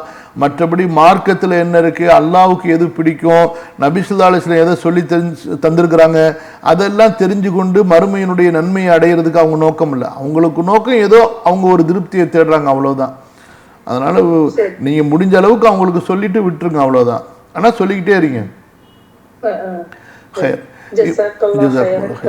இப்போ இமாம் குர்துபி ரஹ்மத்துல்லாஹி அலைஹி அவங்க சில விஷயங்களை பதிவு செய்கிறாங்கம்மா. என்ன சொல்கிறாங்கன்னா, இப்போ அப்துல்லா இப்னு மஸ்ஊத் ரலியல்லாஹு அன்ஹு, அதே போல் அபூ தர்தா ரலியல்லாஹு அன்ஹு மூலமாக இப்படி கிராத் அறிவிக்கப்பட்டிருந்தாலும், ஆனால் அப்துல்லா இப்னு மஸ்ஊத் ரலியல்லாஹு அன்ஹு அவர்கள் மூலமாக அறிவிக்கக்கூடிய மற்றும் சில காரிகள் நம்ம ஓதக்கூடிய ஒமா ஹலக்க தக்கர வல் உன்சா என்ற அந்த மா ஹலக்க என்பதை வைத்தும் ஓதுறாங்க. அதனால் இஜ்மா ஏகபித்த காரிகளுக்கு ஓதக்கூடிய அமைப்பில் இருக்கக்கூடிய அந்த கிராத்தை எடுத்து தான் ஓதுறது சிறந்தது. இப்போ நம்ம மட்டும் தனியாக ஹல்கி தக்கரி அல்லது வல் தக்கரி வல் உன்சா என்று மாற்றி ஓதுறது அதாவது கூடாது என்று இமாம் குர்துபி சொல்கிறாங்க. அதனால தான் பெரும்பாலும் அப்படி யாரும் ஓதுறதில்லை. அவங்க 2 பேர் ரசூல் ஸல்லல்லாஹு அலைஹி வஸல்லம் இடத்துல நேரடியாக கேட்டேன் என்று சொல்கிறாங்க, அவங்க ஓதுறாங்க, அவ்வளோதான். அடுத்து என்ன சொல்கிறாங்கன்னா, இந்த ஒமா ஹலக்க தக்கர வல் உன்சா, இந்த இடத்துல ஆண் இனம் பெண் இனம் என்று வந்திருப்பதில் 2 கருத்து சொல்கிறாங்க. ஒரு கருத்து என்னன்னு சொன்னால், இந்த இடத்துல ஆண் என்பது ஆதம் அலைஹிஸ்ஸலாம் அவர்களையும், பெண் என்பது ஹவ்வா அலைஹிஸ்ஸலாம் அவர்களையும் குறிப்பதாக இந்த கருத்தை இப்னு அப்பாஸ் அதே போல் ஹசன் பஸரி சொல்கிறாங்க. 2வது கருத்து பொதுவாக எல்லா படைப்புகளிலும் இருக்கக்கூடிய ஆண் இனம் பெண் இனம், யானி ஜமீஅ துக்கூரி வல் இனாசி மின் பனி ஆதம் வல் பஹாயிம், மனிதர்கள் அதே போல் மற்ற மிருகங்களில் இருக்கக்கூடிய ஆண் இனம் பெண் இனத்தின் மீது அல்லாஹ் சத்தியம் செய்கிறதாக 2 கருத்து இருப்பதாக இமாம் குர்துபி பதிவு செய்கிறாங்க. இந்த ஆளாரமாக படுக்கலாமா? நம்ம கிப்லா பக்கம் கால் நீட்டல, அது உங்களுடைய முகம் கிப்லாவை பார்த்து இருக்கு. இல்லை, படுக்கிறது நீங்கள் எப்படி வேணாலும் படுக்கலாமா, நீங்கள் கிப்லா பக்கம் கால் நீட்டிங்கன்னு நினைக்காதீங்க. நீங்கள் புரியுதா? முகம் கிப்லாவை பார்த்துருந்தா அப்போ கால் எங்கே இருக்கும்? கிப்லா பக்கம் தானே இருக்கும். ஆமாம். ஸோ இது நபி ஸல்லல்லாஹு அலைஹி வஸல்லம் அவர்கள் கிப்லாவின் பக்கம் மலம் ஜலம் கழிக்கும்போது உட்காருவதை தடுத்தாங்க, அதே போல் எச்சி துப்புறதை தடுத்தாங்க. அது அதே போல் இந்த விஷயங்கள் தான் ரசூல் ஸல்லல்லாஹு அலைஹி வஸல்லம் தடுத்திருக்காங்களே தவிர மற்றபடி கிப்லாவை பார்த்து உட்கார்ந்த நிலையில் காலை நம்ம நீட்டிக்கிறத நபி ஸல்லல்லாஹு அலைஹி வஸல்லம் தடுக்கவே இல்லை. அது சம்பந்தமே இல்லை, அந்த கான்செப்டே வராது. முதல்ல முகத்தால் நீங்கள் கிப்லாவை பார்க்குறீங்க, அப்போ உங்கள் வசதிக்கு காலை மடக்கி வைக்கிறீங்க, காலை நீட்டுறீங்க, உட்கார்ந்துருக்கும் போது காலை நீட்டி இருக்கிறீங்க, அல்லது அப்படியே படுத்துக்கிறீங்க, அவ்வளவுதான். கிப்லா பக்கம் காலை நீட்டினாங்கன்னு சொல்லிட்டு அந்த கான்செப்டே கிடையாதுமா. முதல்ல நஷீது, ஆமாம்மா, அதாவது இசை உள்ளது எதுவாக இருந்தாலும் நம்ம கேட்கக்கூடாதுமா. அதே போல் பெரிய அதே போல தான் அந்த நஷீது பெரிய ஆண்கள் பெரிய பெண்கள் பாடினதையும் நம்ம கேட்கக்கூடாது, அனுமதி இல்லை மார்க்கத்தில். சிறுமிகள் தான் நபி ஸல்லல்லாஹு அலைஹி வஸல்லம் அவங்க பாடுறதுக்கு அனுமதி கொடுத்துருக்குறாங்க. ஆமாம், பெரிய பெண்கள் பாடுறத ஆண்களும் கேட்கக்கூடாது, பெண்களும் கேட்கக்கூடாது. ஈவன் பெண்கள் பாடுறதையும் பெண்கள் கேட்கக்கூடாது. நபி ஸல்லல்லாஹு அலைஹி வஸல்லம் அவர்கள் சிறுமிகள் பாடுறதுக்கு தான் அனுமதி கொடுத்துருக்காங்களே தவிர நபி ஸல்லல்லாஹு அலைஹி வஸல்லம் அவங்க காலத்தில் பெரிய ஆண்கள் பெரிய பெண்கள் பாடியதாகவோ ஆடியதாகவோ எதுவுமே கிடையாது. இதெல்லாம் இந்த காலத்தில் உருவாக்கப்பட்ட எல்லா அனாச்சாரங்கள் தான். எல்லாமே நமக்கு மார்க்கத்தில் ஒழுக்கம் இருக்குல்ல. இசை என்பது அது அதனுடைய இடத்துல தடுக்கப்பட்டது. அதுக்கு பிறகு இந்த பாடல் என்பது அதற்கென்று ஒரு வரைமுறை இருக்குது. கவிதைகள் பாடுவது என்று சொன்னால் அதை ராகமாக நபி ஸல்லல்லாஹு அலைஹி வஸல்லம் அவங்களுடைய தோழர்கள் பாட மாட்டாங்க. கவிதையாக இருக்கும், அதை அவங்க எடுத்து சொல்லுவாங்க, அவ்வளோதான்.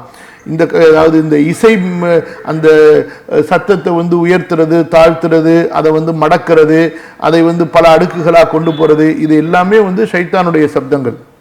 அதாவது பிஸ்மில்லாஹிர் ரஹ்மானிர் ரஹீம், மார்க்கம் என்பது பின்பற்றுதல் தான். நாம ஒரு விஷயத்தை கற்பனை செய்கிறதோ நாம ஒரு விஷயத்தை உருவாக்கிக்கிறதோ மார்க்கம் கிடையாது. இந்த மார்க்கம் என்பது முழுக்க முழுக்க கட்டுப்படுவது, கீழ்ப்படிவது, பின்பற்றுவது.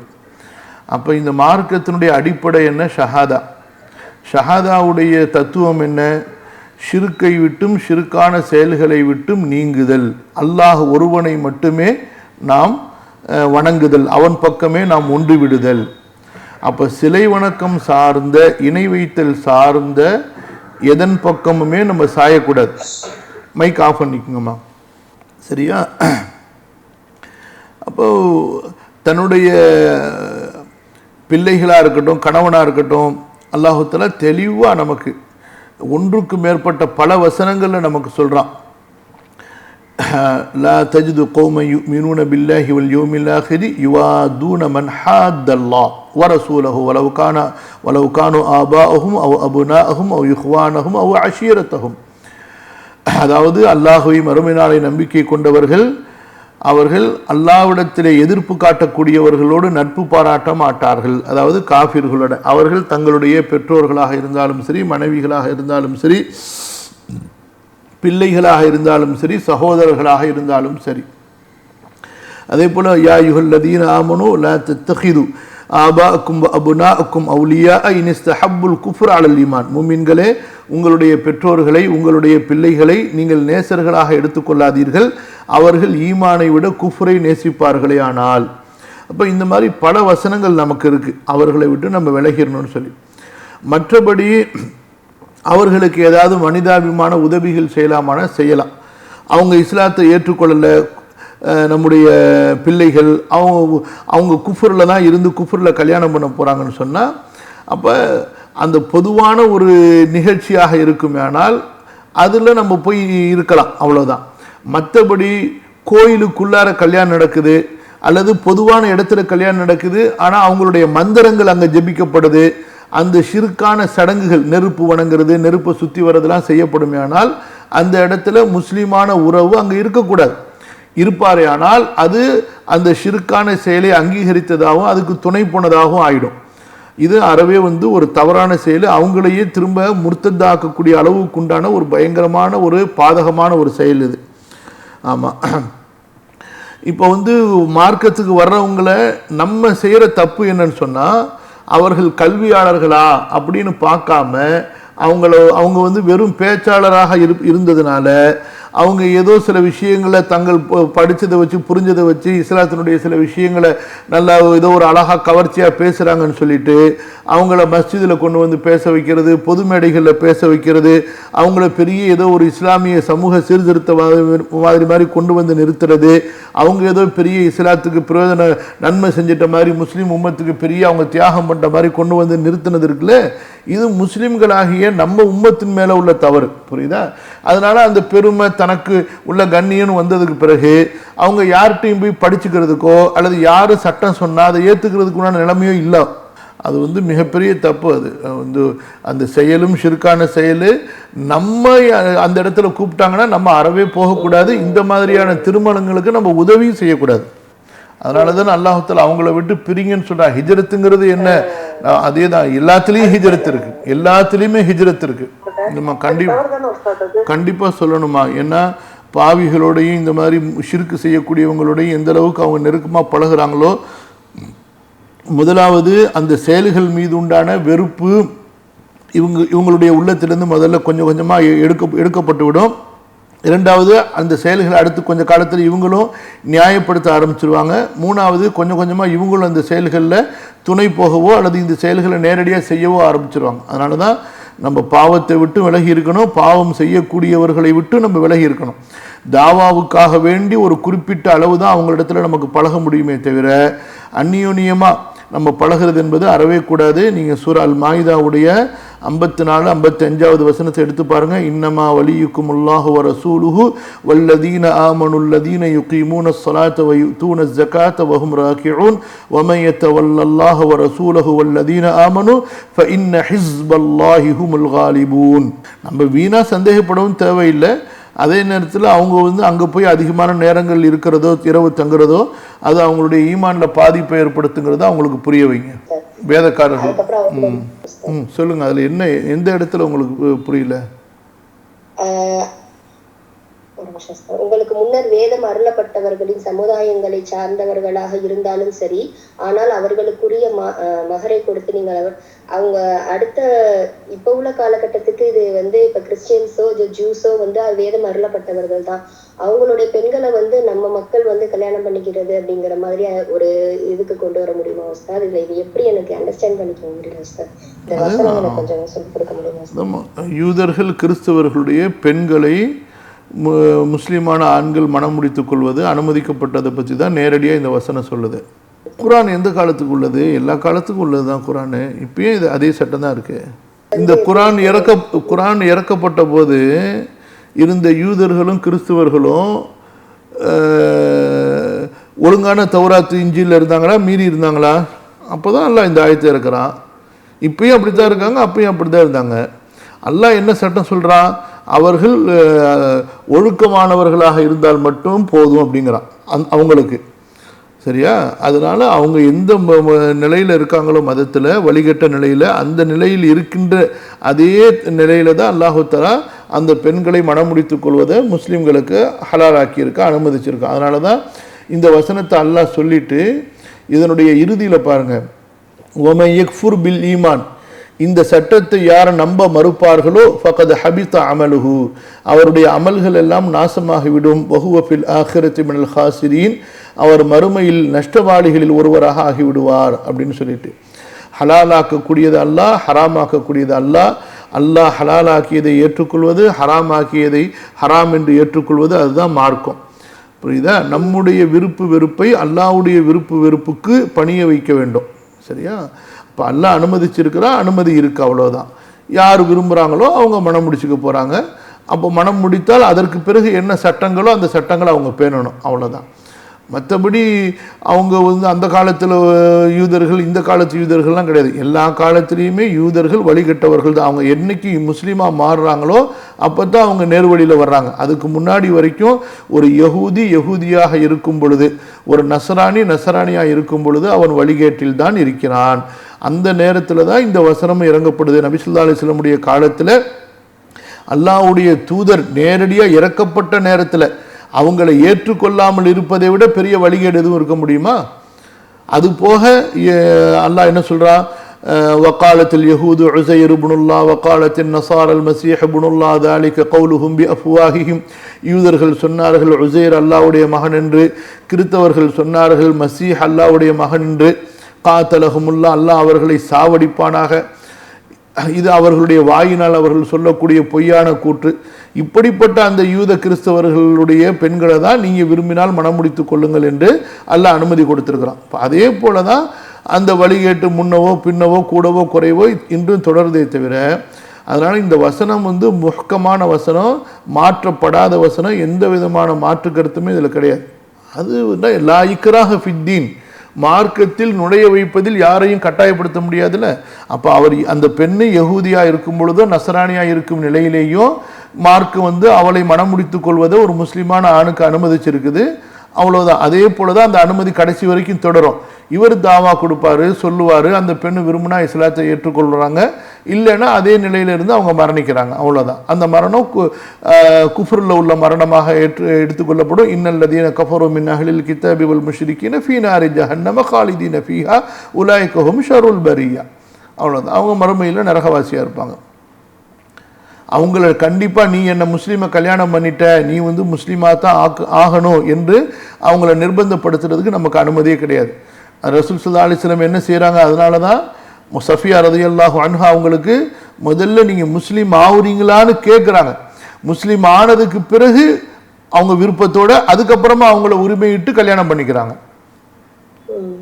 ஏன்னா ஒன்ஸ் நம்ம அவங்கள குஃப்ருடைய நிலையிலேயே கல்யாணம் பண்ணிட்டா அதுக்கப்புறமா அவங்களுக்கு நம்ம தாவா தான் கொடுக்க முடியுமே தவிர அவங்கள கட்டாயப்படுத்த முடியாது. நீங்கள் வந்தாதான் ஆகணும், இல்லாட்டி உன்னை தலாக்கு விட்டுருவேன் அப்படின்னு நம்ம சொல்லக்கூடாது. அது பிளாக்மெயில் பண்ணுறது, அவங்கள நிர்பந்திக்கிறது, அதுக்காக நமக்கு அனுமதி கிடையாது. அதனால் முன்கூட்டியே அவங்களுக்கு ஆர்வம் மூட்டி தாவா கொடுத்து இஸ்லாத்துக்கு வந்துட்டால் கல்யாணம் பண்ணுறது ரொம்ப நல்லது. இல்லை அதே நிலையில் ஒருத்தர் கல்யாணம் பண்ணுறாரா, பண்ணலாம், அனுமதிக்கப்பட்டது. ஆனால் அதுக்காக வேண்டி கல்யாணம் பண்ணதுக்கு பிறகு கண்டிப்பாக நீ முஸ்லீம் ஆயிருன்னு சொல்லி அவங்கள கட்டாயப்படுத்த முடியாது. லா இக்ராஹ ஃபித்தீன் கத் தபய்யன ருஷ்து மினல் கய். நம்ம தயமு செஞ்சுக்க வேண்டியதம்மா, நமக்கு முன்னாடி என்ன ஒரு பொருள் இருக்குதோ, முன்னாடி உள்ள சீட்டு அல்லது விமானத்தினுடைய வலது பக்கம் இடது பக்கம் இருக்கக்கூடிய அந்த பகுதி, அதில் நம்ம கையை இப்படி அடிச்சுட்டு எடுத்து இப்படி தட்டிட்டு நம்முடைய முகத்தை ஒரு தடவை, அப்புறமா நம்முடைய இந்த கை, அவ்வளோதான். ஒரே ஒரு தடவை தான், ஒரு அடி தான் அடிக்கணும். அடிச்சுட்டு முகத்தை ஒரு தடவை, கையை ஒரு தடவை பிஸ்மில்லா சொல்லி அடிக்கணும் தயமம் செய்கிற நியத்தில். அதுக்கப்புறமா நம்ம தொழுதுக்க வேண்டியதான். எவ்வளோ ஃபர்லுக்கு பிறகு எவ்வளோ நஃபில் தொழுக விரும்புகிறோமோ அந்த தயமத்தை கொண்டு நம்ம தொழுதுகிட்டே இருக்கலாம். முதலாவது நிபந்தனை போட்டோம்னா ஈமான். அந்த சூரா யூனுஸ் 62வது வசனத்தில் இருக்கும் பாருங்க, அலா இன்னா அவுலியா அல்லாஹி லா ஹவுஃபுன் அலைஹிம் வலா ஹும் யஹ்ஸனூன் அல்லதீன ஆமனூ வ கானூ யத்தகூன். வலிமா ஒரு வாரத்துக்குள்ளார எப்போ வேணாலும் வைக்கலாமா? கல்யாணமான அன்னைக்கும் வைக்கலாம், அடுத்த நாள் வைக்கலாம், அல்லது அடுத்த நாள், இந்த மாதிரி ஒரு வாரத்துக்குள்ளார எப்போ வேணாலும் வலிமா வைக்கலாம். இந்த ஒரு வாரங்கிறது இமாம் மாலிக் ரஹ்மத்துல்லாஹி அவங்க சொல்லியிருக்கக்கூடிய கூற்று. அதே போல் ரசூல் ஸல்லல்லாஹு அலைஹி வஸல்லம் அவங்க வீடு கூடினதுக்கு பிறகு அவங்க கொஞ்சம் ஒரு நாளோ 2 நாளோ தள்ளி தங்களுடைய வலிமாவை கொடுத்ததாகவும் நமக்கு ஆதாரம் இருக்குது. அது போக வலிமாவுடைய விருந்தில் தடுக்கப்பட்ட காரியங்கள் இருக்குமேயானால் அதில் நம்ம கலந்து கொள்ளக்கூடாது. மற்றபடி திருமணம் நடத்தினாங்க, அந்த திருமணத்தில் ஏதாவது பிதாத்தான அல்லது வேறு ஏதாவது தவறான நிகழ்ச்சிகள் இருந்துச்சு என்றால் அந்த இடத்துக்கு நம்ம போகக்கூடாது. அது முடிஞ்சிருச்சு, அதுக்கப்புறமா வலிமா தனியாக நடத்துகிறாங்க, அதில் வெறும் விருந்து மட்டும் கொடுக்கப்படுது என்றால் அந்த விருந்தில் நம்ம போய், அதாவதுமா அந்த திருமணத்தில் நீங்கள் போகல, அவ்வளோதான், முடிஞ்சிருச்சு, தவிர்த்துக்கிட்டீங்க, அது கரெக்டானது. மற்றபடி வலிமா ஒன்று கொடுக்குறாங்க, அந்த வலிமால எந்த பிரச்சனையும் இல்லைன்னு சொன்னால் போகிறத பற்றி தப்பு இல்லை. ஒருத்தர் ஒரு தப்பு செய்கிறாருங்கிறதுக்காக வேண்டி அவருடைய இன்னொரு காரியத்தையும் நம்ம புறக்கணிக்கிறது அவசியம் கிடையாது. எதில் தப்பு இருக்கோ அதை புறக்கணிச்சா போதுமானது. எல்லாரும் அப்படி வைக்கிறது இல்லையம்மா. அப்படி வச்சாங்கன்னா போகாதீங்க. ஆண் பெண்களை ஜோடிச்சு மேடையில் உட்கார வச்சு வர்ற அந்நிய பெண்கள் எல்லாரும் கை கொடுக்குற மாதிரி நின்று ஃபோட்டோ எடுக்கிற மாதிரி அந்த மாதிரியான செயல்கள் இருந்தால் போகாதீங்க. ஒன்ஸு அல்லது வெறும் விருந்து மட்டும் இருக்குது, ஆண்கள் வர்றாங்க, ஆண்கள் பகுதியில் சாப்பிட்றாங்க, பெண்கள் வர்றாங்க, பெண்கள் பகுதியில் சாப்பிட்றாங்கன்னா நம்ம ஏன் அதை தடுக்க? ஹராம், பெரிய ஹராம், பெரிய ஹராம், பெரிய ஹராம். என்றைக்கு ஒருத்தங்க களிமா சொல்றாங்களோ அன்னைக்கே அவருக்கும் அவருடைய மனைவிக்கும் உண்டான திருமண உறவு என்பது அருந்துவிடும். அவங்க குடும்பம் நடத்த முடியாது. தொடக்கூட முடியாது. டைம் எப்போ வேணாலும் கொடுக்கலாம். நபி ஸல்லல்லாஹு அலைஹி வஸல்லமுடைய மகளார் ஜெய்னப் திருமணமாகி அவங்க முஸ்லீம் ஆகிட்டாங்க, அவங்க மதீனாக்கு வந்துட்டாங்க. அதுக்கு ரொம்ப காலத்துக்கு பிறகுதான் ஆஸ் வந்து இஸ்லாத்துக்கு வந்தார், அதுக்கப்புறம் மதீனாக்கு வந்தார். அதே திருமணத்தோடு தான் ரசூல் ஸல்லல்லாஹு அலைஹி வஸல்லம் சேர்த்து வச்சாங்க. ஏமா செய்றீங்க அப்படி? எல்லாரும் செய்கிறாங்கன்னு செய்யக்கூடாதுமா. யார் அந்த மாதிரி கலாச்சாரங்களை உருவாக்குனது? அப்படின்னா அந்த மாதிரி வலிமாக்களுக்கு போகாதீங்க. ஆண்கள் பெண்கள் ஸ்டேஜில் ஏறி திருமணமான ஆணுக்கு பெண்கள் எல்லாம் வாழ்த்து சொல்கிறாங்க, பக்கத்தில் நின்று ஃபோட்டோ எடுக்கிறாங்க. அதே போல் மணமகள் வந்து ஹிஜாபோட பொது இடத்துல நிறுத்தி வைக்கப்பட்டிருக்கிறா, ஆணுடைய நண்பர்கள் எல்லாம் வந்து வாழ்த்து சொல்கிறாங்க. இதெல்லாம் வந்து குஃபார்களுடைய கலாச்சாரம். இதெல்லாம் எப்படி ஒரு இஸ்லாத்தில் ஒரு முஸ்லீம்கள் செய்ய முடியும்? இதெல்லாம் அந்த மாதிரி இருந்தால் அறவே போகக்கூடாது அந்த இடங்களுக்கெல்லாம். அதாவதுமா, முதல் விஷயம், வீணான சந்தேகங்களையும் வீணான குழப்பங்களையும் தவிர்த்து கொள்ளணும். ஒரு முஸ்லீமின் மீது தேவையில்லாமல் தவறான எண்ணமும் வைக்கக்கூடாது, நம்பர் 1. 2வது, கராயின் சுற்றி இருக்கக்கூடிய சூழ்நிலைகளினால் நம்ம எதை தெரிஞ்சு கொள்ள முடியுதோ அதை நம்ம புறக்கணிக்கவும் மறுக்கவும் வேண்டியதில்லை. எப்படி உதாரணமாக, ஒருத்தர் ஒரு நார்மலான ஒரு பொருளாதார நிலையில் இருக்கிறாரு, ஆனால் அவர் வந்து மிகப்பெரிய அளவில் பிரம்மாண்டமாக நிக்காக நடத்துகிறார். எதுக்காக வேண்டி? தன்னுடைய மகனுக்கு பொண்ணு எடுத்த இடம் பெரிய இடம், அப்போ நம்ம அந்த மாதிரி நடத்தலைன்னு சொன்னால் நமக்கு மரியாதை இருக்காது, அந்த மாதிரி அவர் நடத்துகிறார். அப்போ கண்டிப்பாக அவர் யார்கிட்டையாவது கடன் வாங்கியிருப்பார், அல்லது இந்த காலத்தில் கடன் கொடுக்கலைன்னா உடனடியாக வட்டிக்கு போவாங்க. ஸோ இந்த மாதிரி இருக்குமே, இதெல்லாம் வெளிரங்கத்திலே பார்த்தா தெரியும்.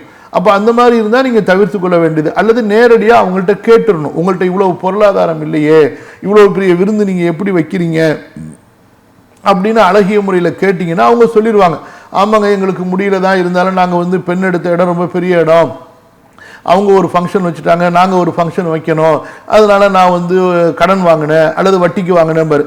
ஹலாலான முறையில் நண்பர்கள்ட்ட கடன் வாங்கி இருந்தாருன்னா வேறு விஷயம். வட்டிக்கு வாங்கியிருந்தாருன்னா கண்டிப்பாக இது ஹராமுங்க, நாங்கள் இந்த கல்யாணம் இந்த மாதிரி நிகழ்ச்சிக்கு நாங்கள் வர முடியாதுங்க அப்படின்னு நீங்கள் தெளிவான முறையில் மார்க்கத்தை எடுத்து நீங்கள் அவங்களுக்கு சொல்லிவிடுங்க. அப்படி இல்லாமல் பார்க்குறதுக்கு நமக்கு ஏழையாக இருக்கலாம், ஆனால் காசு சேர்த்து வச்சுருந்துருப்பார். அப்படி இருந்தால் நம்ம வந்து வீண் சந்தேகமும் படக்கூடாது. அதே போல் சூழ்நிலைகளை கண்ணுக்கு தெரியாத மாதிரி வீணாக நம்ம வந்து மறுக்கவும் வேண்டியதில்லை.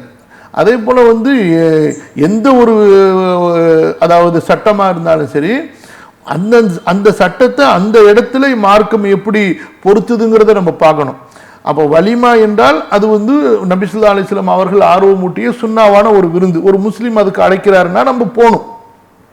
அங்கே போகும்பொழுது அங்கே நம்ம வந்து அனாச்சாரங்களை பார்க்குறோம், தடுக்கப்பட்ட செயல்களை பார்க்குறோம்னா இதெல்லாம் வந்து மார்க்கத்தில் அனுமதிக்கப்படாததுங்க, ஹராமானது, நீங்கள் இதெல்லாம் செய்கிறீங்க, அதனால் நான் இந்த இடத்துல சாப்பிட்றதுக்கு எனக்கு அனுமதி இல்லை, நான் சாப்பிட விரும்பலை இந்த மாதிரி ஹராமான நிகழ்ச்சி நடக்கிற இடத்துல அப்படின்னு அழகிய முறையில் தாவா கொடுத்துட்டு வந்துடணும். இந்த மாதிரி 10 பேர் 20 பேர் சொல்ல ஆரம்பித்தாங்கன்னு சொன்னால் கண்டிப்பாக அடுத்தடுத்து இது குறைய ஆரம்பிச்சிடும், மக்கள் விட்டுருவாங்க. இப்போ மக்கள் என்ன செய்கிறாங்க, ஒன்று போயிட்டு ஆமாம் என்னத்தை பண்ணுறது என்னத்தை சொல்கிறது, சாப்பிடு கிடைச்சது சுருட்டு அப்படின்னு சொல்லிட்டு இருந்துடுறாங்க, சரியா? அல்லது வந்து அறவே போகாமல் இருந்துடுறாங்க. போகாமல் இருக்கிறதுல பிரச்சனை இல்லை, போகாமல் இருந்தால் அதை சொல்லவாவது செய்யணும்ல. நான் ஏன் உங்கள் கல்யாணத்துக்கு வரலன்னா நீங்கள் இந்த மாதிரிலாம் அனாச்சாரங்கள் வைக்கிறீங்கன்னு எனக்கு தெரிய வந்துச்சு, அதனால தான் நான் வரல, இதெல்லாம் இஸ்லாத்தில் கூடாது, அதையாவது சொல்லி அவனை பதிவு செஞ்சாகணும். அதுவும் செய்கிறதில்லை. அப்போ தீமைகள் தடுக்கப்படவில்லை என்றால், அது தீமைகள் என்பதை உணர்த்தப்படலைன்னு சொன்னால் எப்போதான் அந்த மனிதன் வந்து உணர்வான்? அப்போ கடைசியில் இது என்ன ஆகிடும், தீமைகள் தடுக்கப்படாமல் கண்டிக்கப்படாமல் இருக்கும் பொழுது அதுக்கு நல்லதுங்கிற பேர் வந்துடும். ஒரு கெட்டது சமுதாயத்தில் பரவி விடுமையானால் அதுக்கப்புறம் நீங்கள் அதை தடுக்க முடியாது. அது வந்து உரிமையாகவும் அங்கீகரிக்கப்பட்ட செயலாகவும் ஆகி போயிடும். அப்படி தான் இன்றைக்கு வந்து பல தீமைகள் ஆகி போயிடுச்சு. வரதட்சணை அப்பயே தடுத்துருந்தாங்கன்னா இன்றைக்கு பிரச்சனை இருந்திருக்குமா? இப்போ என்ன ஆயிடுச்சு, வரதட்சணைங்கிறது அது ஒரு பிரஸ்டீஜ், அது ஒரு ரெஸ்பெக்ட் ஆயிடுச்சு. மாப்பிள்ளை வீட்டுக்காரங்க வரதட்சணை கேட்கலன்னு சொன்னால் ஏதோ மாப்பிள்ளைக்கு குறை போல இருக்குங்கிற அளவுக்கு பேசக்கூடிய முட்டாள்தனமாகி போச்சு. அதனால தான் நம்ம வந்து தீமையை வந்து நம்ம செய்யாமல் இருப்பது, ஒதுங்கி இருப்பது மட்டுமல்ல, அதை தடுக்க செய்யணும், அதை கண்டிக்கணும், அதை உணர்த்தணும், இது தீமை, அதனால தான் நான் வரலை, நீங்கள் தப்பு செஞ்சீங்க, அதனால தான் நான் உங்கள் இடத்துக்கு வரலை அப்படிங்கிறத நம்ம அவங்களுக்கு சொல்லணும். அதனால நீங்கள் அந்த மாதிரி ஒரு வலிமா நடக்குது, திருமணம் நடக்குதுங்கிறது தெரிஞ்சா அதுக்கு நீங்கள் போகலைன்னா கூட ஏன் போகலைங்கிறதையும் சேர்த்து பதிவு பண்ணுங்க. நீங்கள் மட்டை இருக்குல்ல, மட்டை, அந்த மட்டையாலே மண்டையிலே போடுங்க. ஒன்று செஞ்சது தப்பு, அதுக்கு அப்பயே பரிகாரம் கொடுத்துருக்கணும், அதுவும் இல்லை. இப்போ இவ்வளவு காலம் கழிச்சு அல்லாஹ் தஆலா பாதுகாத்தா அவங்களுக்கு மௌத்தை கொடுக்காம இவ்வளோ காலம் உயிராக வச்சிருக்கிறானே, அதுக்கு நன்றி செலுத்தி உடனடியாக அல்லாஹுடைய ரசூல் ஸல்லல்லாஹு அலைஹி வஸல்லம் அல்லாஹ் என்ன சட்டம் சொல்லியிருக்காங்களோ அதை நிறைவேற்றுவதற்கு அவங்கள செய்ய சொல்லுங்கள். அதை விட்டுட்டு அவங்கள ஒரு ஐடியா பண்ண சொல்லாதீங்க, புரியுதா? 60 ஏழைகளுக்கு 60 ஏழைகளுக்கு நம்ம உணவளிக்கிறதுனா 60 ஏழைகளுக்கு உணவு தான் நம்ம அளிக்கணும். ஒரு நேரத்தில் ஒருவர் சாப்பிடக்கூடிய அளவுக்குண்டான முழுமையான உணவு, அந்த உணவை தான் நம்ம கொடுக்கணும். அதை விட்டுட்டு அந்த 60 பேருக்கு உண்டான காசை நான் இவருக்கு கொடுப்பேனே அவருக்கு கொடுப்பேனே, உனக்கு எவ்வளவு சொத்து அல்லாஹ் கொடுத்துருக்குறான் அது கொடு, அதிலிருந்து ஏன் இதுதான் கொடுப்பேன்னு நிற்கிற? அல்லது இதை தவிர உனக்கு வேற எதுவும் கொடுக்கறதுக்கு இல்லைன்னா உன் மேலே குற்றம் இல்லையே, இது உன் மேலே ஃபர்லாச்சே, ஃபர்தான முறையில் செய்யும். முதல்ல நீங்கள் 4 ரக்காத்து ஃபர்லு தொழுவாமல் நீங்கள் 40 ரக்காத்து சுன்னத்து தொழுது என்ன பிரயோஜனம்? இப்போ லொஹரு 4 ரக்காத்து தொழுவணுமா? ஒருத்தர் என்ன சொல்றாரு, 4 ரக்காத்து எதுக்குங்க ஃபர்லு தொழுவேன், நான் 40 ரக்காத்து நஃபில் நியத்தில் தொழுதுறேன், அது போதும் தானே அப்படின்னு சொன்னால் ஒத்துப்பானா அல்லாஹ் தஆலா? நீ 4 ஃபர்ல தொழுதுட்டு 40 நஃபிலே தொழுகனாலும் பிரச்சனை கிடையாது, உனக்கு சொர்க்கம் இருக்கு. ஆனால் 40 ரக்காத்து நஃபில தொழுதுட்டு 4 ரக்காத்து ஃபர்லு நியத்து நீ வைக்கலன்னு சொன்னால் நேராக ஃபீ நாரி ஜஹன்னம் தான்.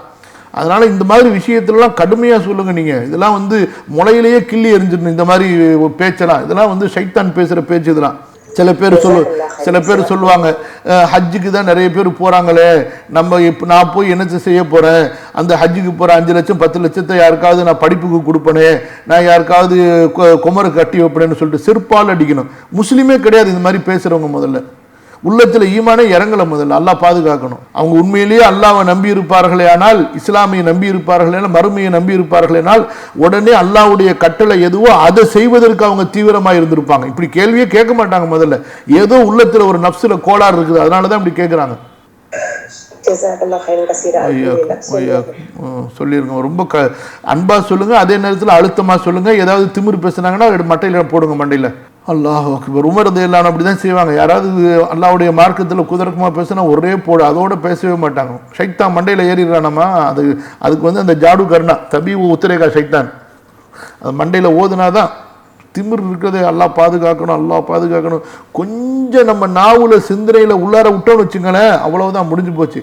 இந்த வெள்ள நேரத்தில் அணை லேசாக ஒரு ஓட்டை தான் உடையும், அந்த ஓட்டை தான் அணையவே மொத்தமாக தூள் ஆக்கிடும். அதே போல தான் இந்த ஈமானுடைய செவரில் கொஞ்சோன்னு குஃபருடைய ஓட்டை விழுந்துச்சுன்னா முடிஞ்சு போச்சு. அந்த குஃபருடைய ஓட்டை எப்படி வரும்?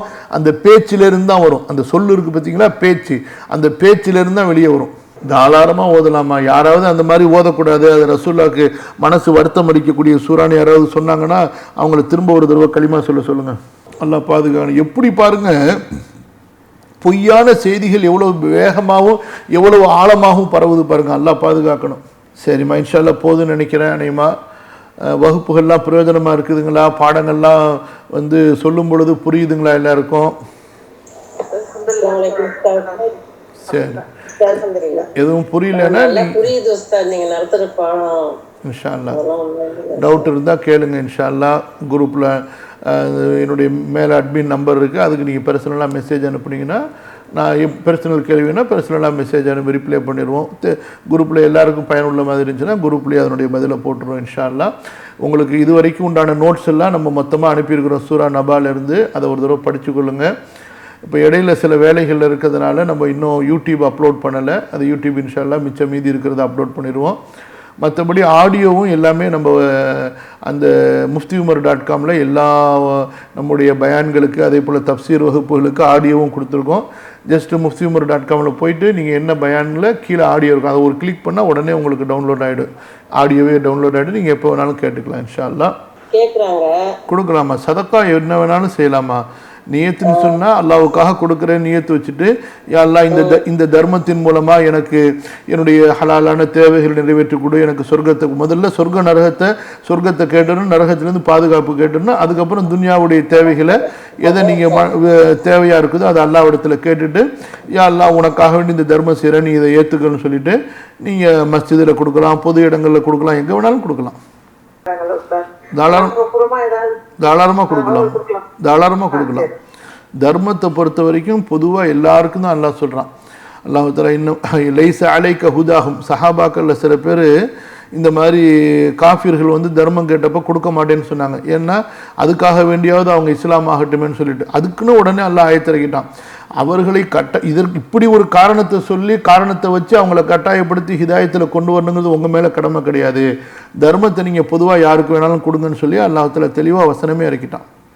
அடுத்து யாருக்கு சிறப்பாக கொடுக்கலாம் அப்படின்னு சொன்னால் அது தனியாக அல்லாஹ்வுடைய பாதையில் முழுக்க முழுக்க மார்க்க பணிகளில் அது ஜிஹாதிலேயோ இல்முலையோ ஈடுபடக்கூடிய வறியவர்கள் இருக்காங்கல்ல, மக்கள்கிட்ட கேட்க மாட்டாங்கல்ல, அவர்களை தேடி போய் நீங்கள் கொடுக்கறது சிறந்ததுன்னு அல்லாஹ் சொல்கிறான். சரிம்மா, அல்ஹம்துலில்லாஹ், ஜஸாக்குமுல்லாஹு ஹைரன், பாரக்கல்லாஹு ஃபீக்கும். அல்லாஹும்ம நஸ்அலுக்கல் ஜன்னah வ நஊது பிக மினன் நார். அல்லாஹும்ம அக்ஸிம் லனா மின் خشيتك ما تحول به بيننا وبين معصيتك ومن اليقين ما تهون به علينا مصائب الدنيا ومن العمل ما تبلغنا به جنتك. اللهم نسألك الجنة وما قرب إليها من قول أو عمل ونعوذ بك من النار وما قرب إليها من قول أو عمل. اللهم اجعل القرآن العظيم ربيع قلوبنا ونور صدورنا وجلاء أحزاننا وذهاب همومنا وغمومنا. اللهم ذكرنا بالقرآن ما نسينا وعلمنا منه ما جهلنا وارزقنا تلاوته آناء الليل وأطراف النهار. اللهم صل على نبينا محمد وعلى آله وصحبه وسلم. سبحانك اللهم بحمدك أشهد أن لا إله إلا أنت أستغفرك وأتوب إليك. والسلام عليكم ورحمة الله وبركاته.